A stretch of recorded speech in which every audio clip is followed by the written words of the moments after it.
Hello అండి, welcome back to the channel. ఈరోజు మనం కొత్తిమీరతో ఒక రుచికరమైన వంట చూసేద్దాం. ఈ రెసిపీ నేను మా వదిన గారైన ధనలక్ష్మి గారి దగ్గర నేర్చుకున్నానండి. మా అక్కగారి కూతుర్ని వాళ్ళ ఇంటికి ఇచ్చాము. వంటలు చాలా బాగా చేస్తారట, అదరగొట్టేస్తారట.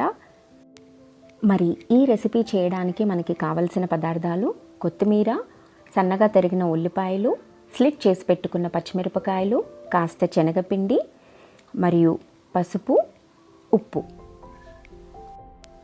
ముందుగా బాండీలో కాస్త నూనె వేసి వేడెక్కిన తర్వాత తరిగి పెట్టుకున్న ఉల్లిపాయలు, పచ్చిమిరపకాయలు వేసేసి బాగా మగ్గిన తర్వాత మనం కడిగి పెట్టుకున్న కొత్తిమీర, కొంచెం క్వాంటిటీ ఎక్కువగా పడుతుందండి, అది వేసేసి బాగా కలియపెట్టాలి.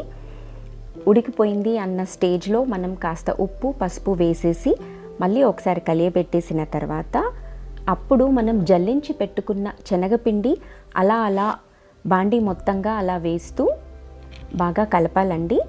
తేమ మొత్తం పోయి బాగా కొంచెం డ్రైనెస్ తెలుస్తుంది మనకు. అంతే అండి, మన కొత్తిమీర బరడ రెడీ. వేడివేడి అన్నంలోకి నెయ్యి వేసుకొని కొత్తిమీర బరడ కలుపుకొని తింటే చాలా అంటే చాలా బాగుంటుంది. మీరు కూడా ఒకసారి ట్రై చేస్తారు అని ఆశిస్తూ సెలవు.